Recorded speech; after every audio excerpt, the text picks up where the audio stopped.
Most important thing I learned about relationships is that you can trust a person, but also just know that humans are humans. They can do what they want to do at any given point in time.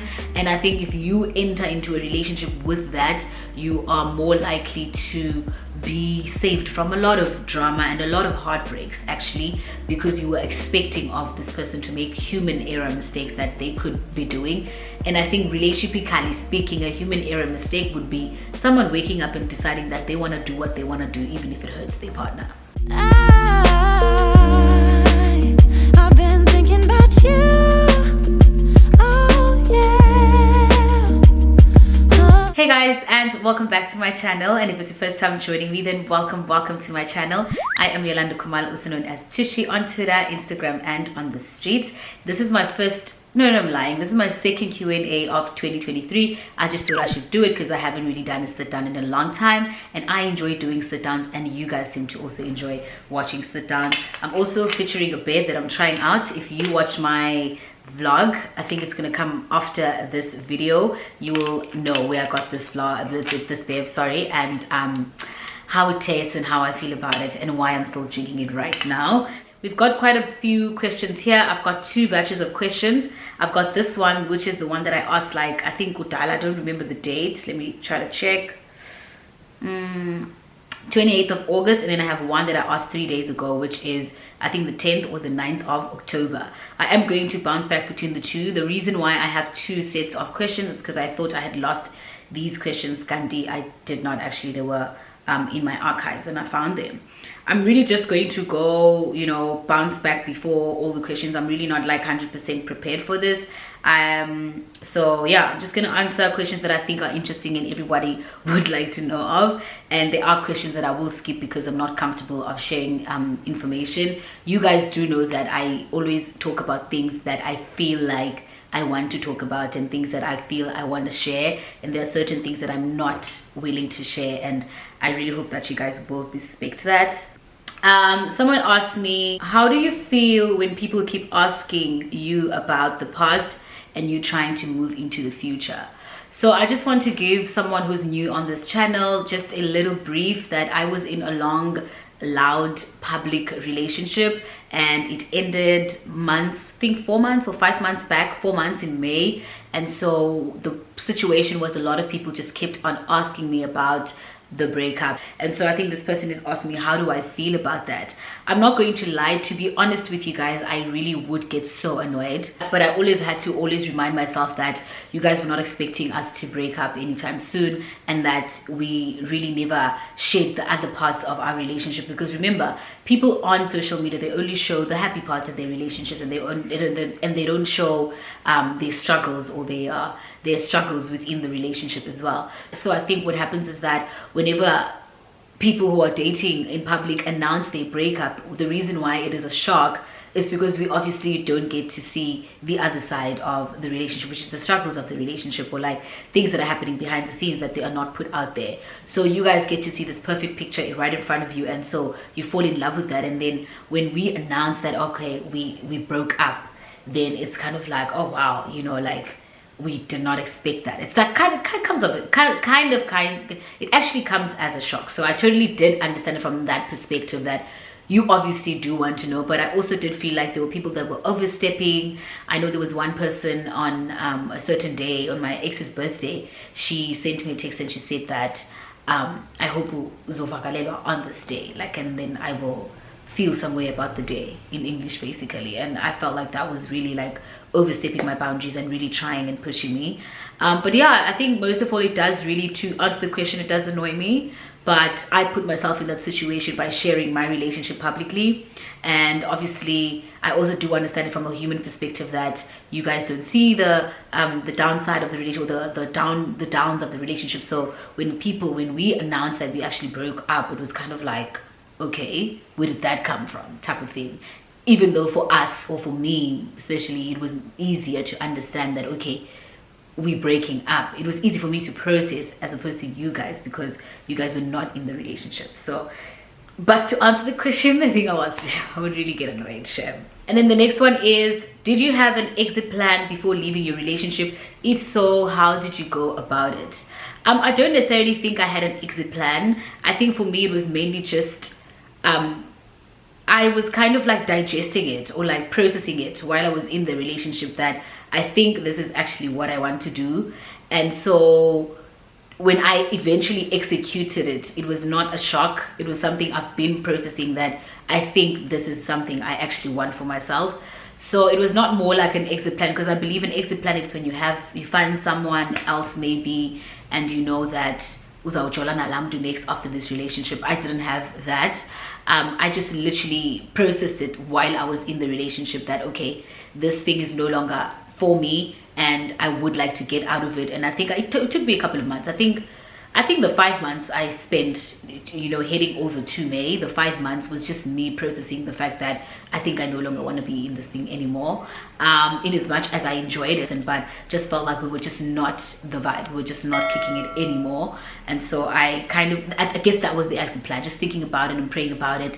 And then by the time I executed, and actually called it quits, it was months later. And I remember I would wake up and I would feel, for the first 2 days, I would wake up with pain, like, oh my God, it's actually happening, And I would wake up and pray and be like, you need this, it has to happen, For 2 days, I woke up with that pain, I just, someone is sitting on my chest. I'd be like, I actually broke up, with my person, and then I would wake up and I would pray about it, and I'd be like, talk to myself and be like, you know why this happened, so you need to snap out of these emotions and actually continue with life and go to work. And I think for me, prayer and constantly talking to myself, telling myself the reasons why I actually did what I did or let go of that was very helpful for me. It was the therapy I needed, or it was that thing that made me able to move on and still be able to show up at work, on social media, and be real. It's because of the reality, looking at the reality of the relationship as opposed to what it could have been or what it should have been. Because then whenever I looked at what it could have been, what it should have been, I would obviously tap into getting emotional and sad about the breakup. But whenever I looked at the reality of the relationship, that's when I would be like, I think this is what's good for me. I think this is actually what I want for myself.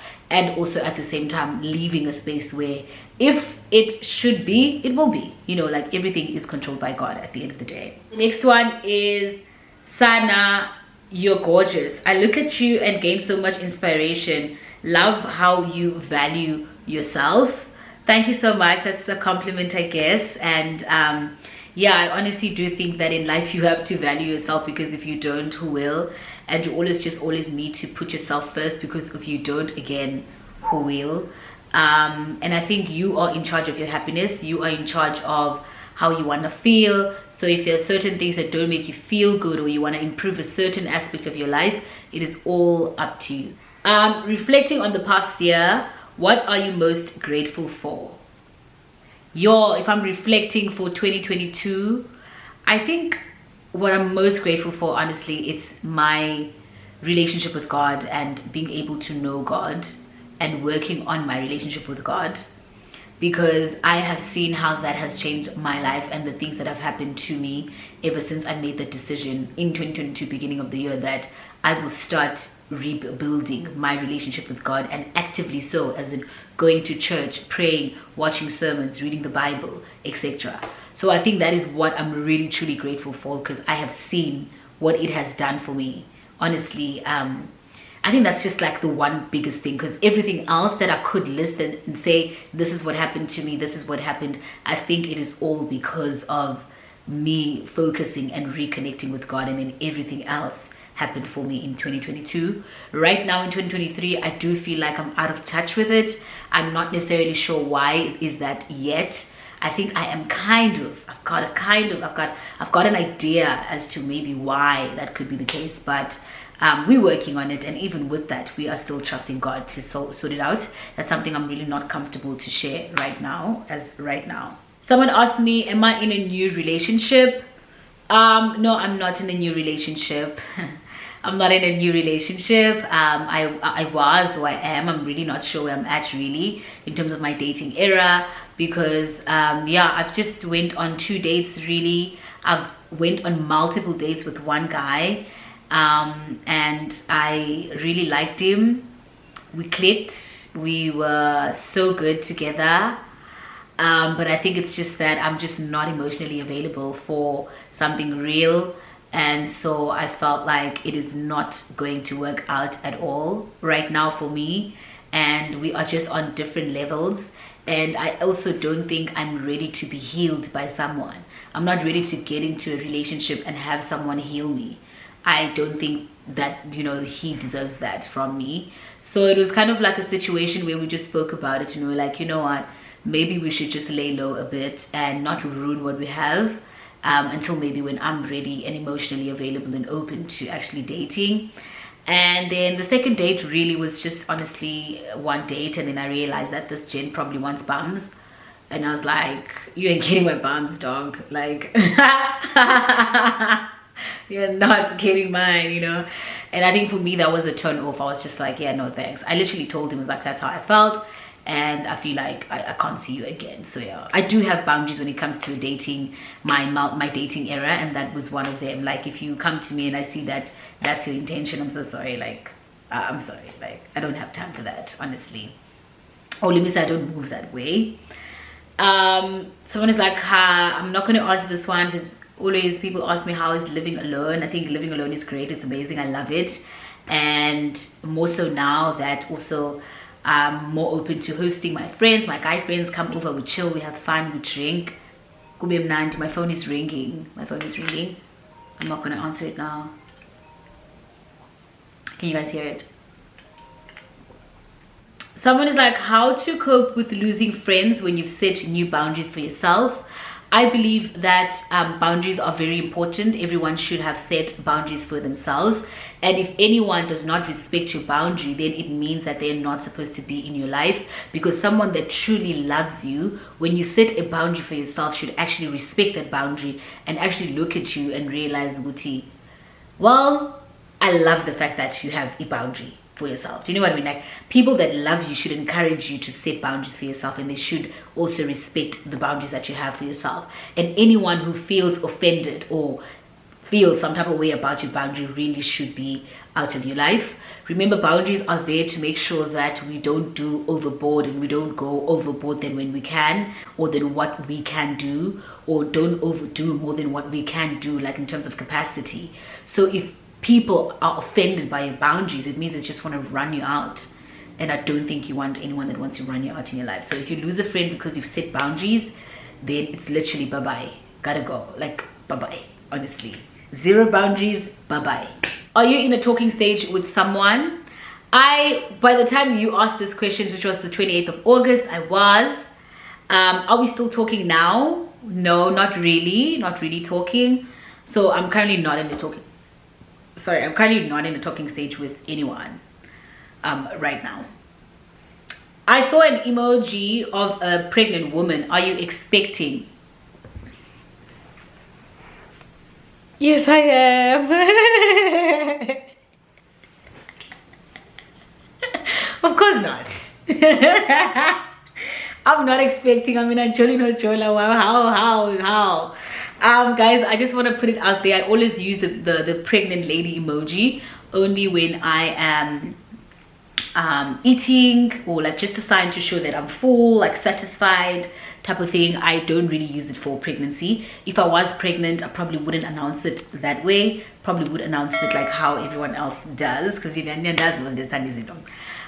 But like, or I would probably, you know, do it in another way, not just put in a pregnant lady emoji. It was just me. Whenever I eat, I always just put that emoji. Do you save up for spoiling yourself? And what makes you focus on your goals?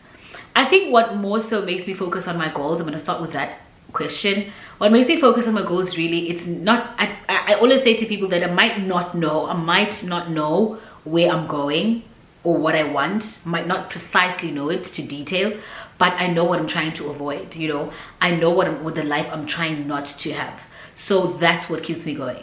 I always tell people that I come from a single parent household, and it was not like I didn't grow up like in bad conditions or whatever. My mom did her best to make sure that we get the best of the best. I mean, I went to ex-model C schools, and I still had or looked like the part at school as well. But I know how hard it was for us to get that, or for how hard it was for my mom to get that for us. And that's something I don't want for myself, to go through hardships to get stuff that for other people is simple.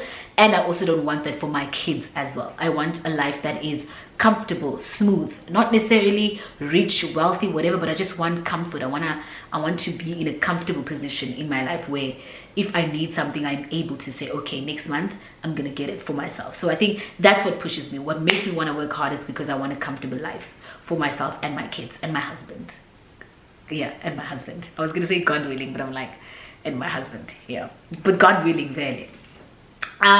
Do you save up for spoiling yourself? I actually don't. Whenever I spoil myself, it's always just a matter of, what's this word called? Like impulsive spending, where I'll be like, I want Landetile, let me go get it, you know. But do I have savings? I do save my money. I do have savings, a 32-day notice savings account. And I find myself saving more than I spoil myself. So that's why some months I'm just like, no, this month I'm choosing my happiness. I'm choosing me. I'm gonna go spend. So I don't really save up to spend, really. I never really think of that, and I don't think I would be able to do it. Rather for me, if I see something and I like it and I go buy it, or if I thought about it for a couple of months that, okay, I like a certain shoe, then when I see it again, I'm gonna buy it. Or set a month that, okay, in this certain month I am going to buy it. Would you ever consider moving to Johannesburg? Lately, yes. Lately, it's something that I'm really considering. I think for my professional career and also my influencer career, it would actually do great that side. And I just want to do more, explore more, meet more people, different people, before I can actually say I've lived a life. Because really, I've only just grew up in Cape Town, and there's nothing else I know. So I do actually want to go out there and explore and see other different things and see what is it that I truly want for myself. Is the life that I think I want really what I want when I go out there and meet other people and see different people and hear different perspectives? Or is this life that I want just because of what I'm really just exposed to? So I am really definitely looking forward to relocating to Johannesburg. I think that's the only city I would want to go to. Another question is, did the physical side effects of Oran contribute to your breakup? No, they did not. When I broke up with my ex, I literally had about 2 weeks on Oran. I had only just one change, which is my lips just turning pink, and it wasn't even like pink as it was. It was just still like changing. It was still transitioning to the bright pink. And I also just had like this part was dark, I think, like this area. That's when we went to Mozambique. That's when I was on Oran already. Did it contribute to my breakup? Definitely not, because my ex did not even see me on Oran.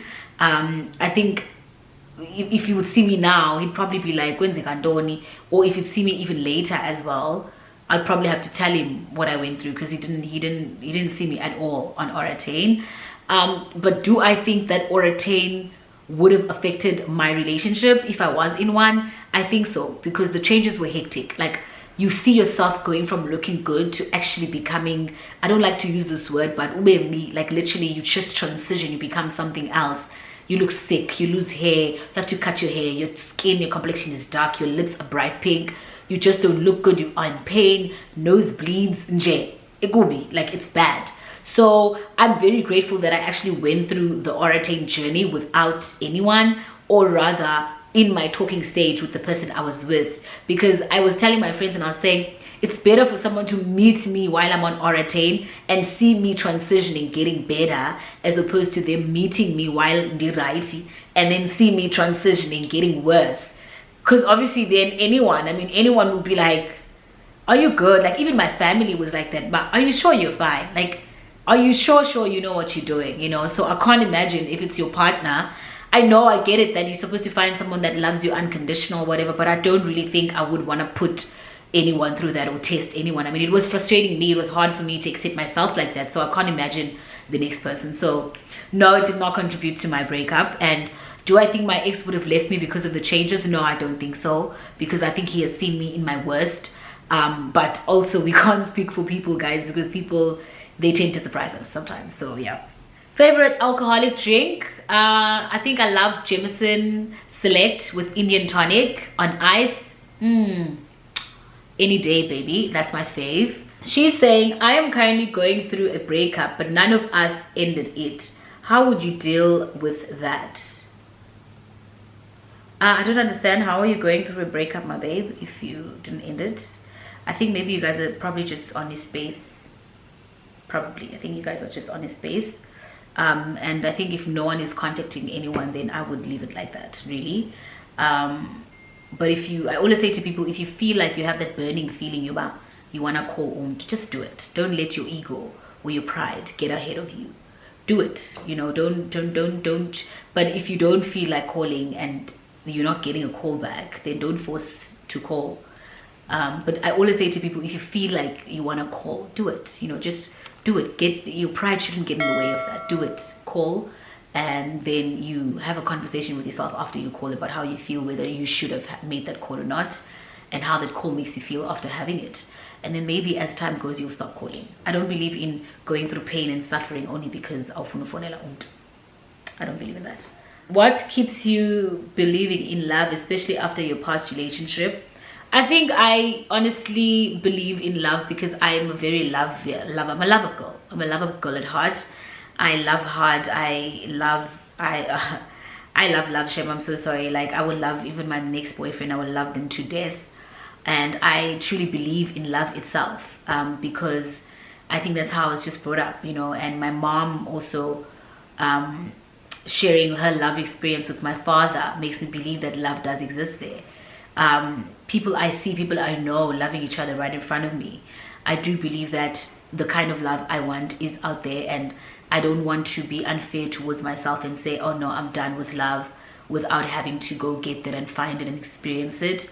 Yeah, so I think I've always just have a trying heart when it comes to love. I'm always willing to try again, because I have the strong belief that the type of love I want, or the kind of person I want, because I think I did get the love I want, but the kind of person I want is actually out there to give me that love fully and with all his soul.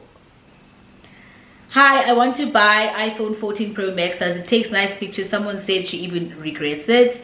I would definitely go for it. I use the iPhone 14 from 11, and so I saw a difference. I'm not sure if you move from 13 to 14 what's the difference, but from 11 to 14 it's definitely worth it. What's currently making you happy? I love this question. I think what's currently making me happy, it's just learning to be okay by myself and having to enjoy time by myself and still have fun.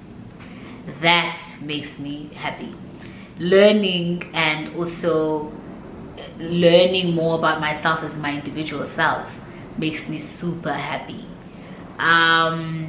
What else? My work, I guess. My work makes me happy, especially my social media work. The social media growth makes me happy. Yeah, I think overall my work makes me happy. Learning more about myself is currently making me really happy, and realizing that I actually can be alone, and I can't wait to like take it further and just do it all out. This one is like, hey Tushi, tips on confidence please. How do you build your confidence?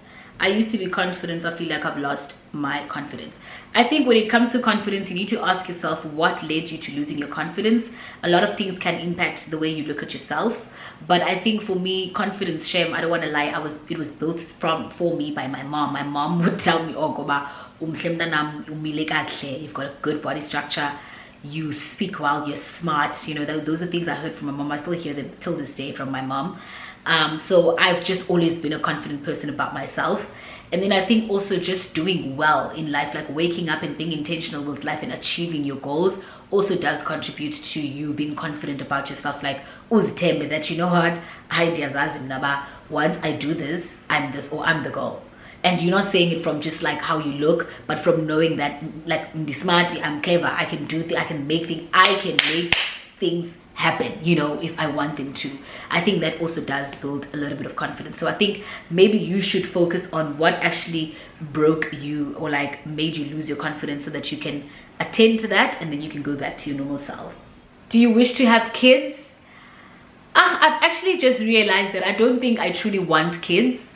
I think I want more marriage. Like I want to be married to someone rather more. That's something I know with all my heart that I want.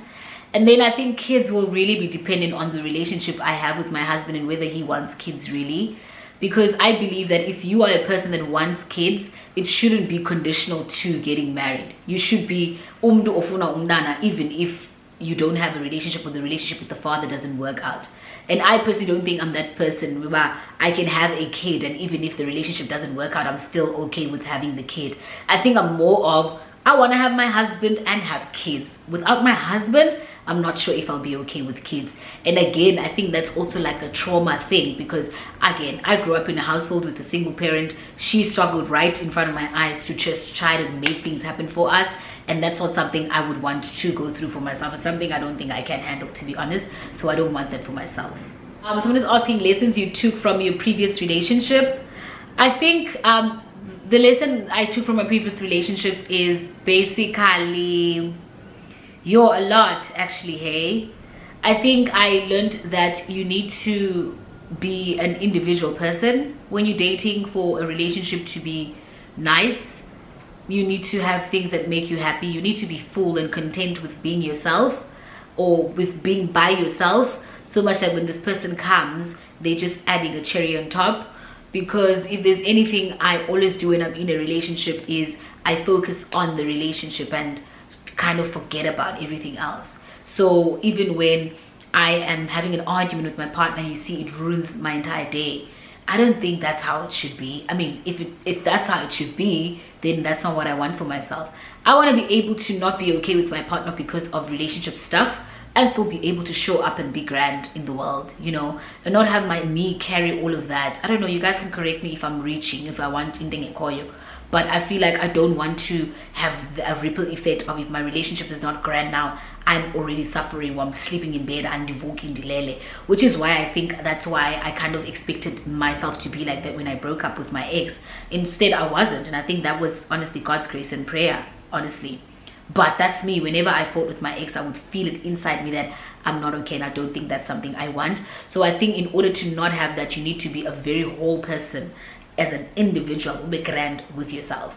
And then you can like add on to that.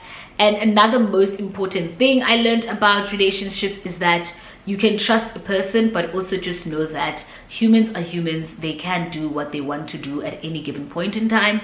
And I think if you enter into a relationship with that, you are more likely to be saved from a lot of drama and a lot of heartbreaks, actually, because you were expecting of this person to make human error mistakes that they could be doing. And I think relationshipically speaking, a human error mistake would be someone waking up and deciding that they want to do what they want to do, even if it hurts their partner. So I think, yes, it's not a good thing to put out there that English. It's not a good thing to put out there and say you need to expect that because your partner is not supposed to hurt you, right? But unfortunately, because we are humans, that is a human error. That's what I'm saying, it's a human error. People wake up and they decide to do things. Even myself, I would wake up and do things that I want to do, irregardless of the fact that it's going to hurt my partner or not. So I think that's something I really picked up and learned, that in a relationship, when you get into it, expect anything, but still give it all, but still have that little bit of expectation that this person could possibly disappoint me. What would make you want to take up content creation full time? I think it's just more money, really, and being able to see that I can afford my entire life with just the content creation money. I would definitely take it. The final last question I'm going to answer, because I really need to go, is what would you call the season of your life? I think this season of my life, I don't want to say it's peace. I want to say it's me regaining that peace, or like working towards having a peaceful life. This phase of my life, it is trying to make sure that I'm happy and content with just being myself. I think basically we can all just put it in under one umbrella. It's that this phase of my life is just me working on myself as an individual alone to discover what is it that Yolanda likes, what is it that she doesn't like, what is it that she even wants for herself right now and for the future. What kind of partner does she want? Does the partner she wants really, is it really the person that she thinks she wants to be with for the rest of her life? And so forth, you know. So this season, I think it's just discovering myself, and it's been a great journey so far. Man, it comes with just imbolo, like undipolile, like ikanda moya, literally. There are days where I'm lonely, obviously, because I'm so used to being in a relationship, but I don't want to be in a relationship, and I'm actually at my happiest right now. Really, I don't think I've ever been this happy, really, alone.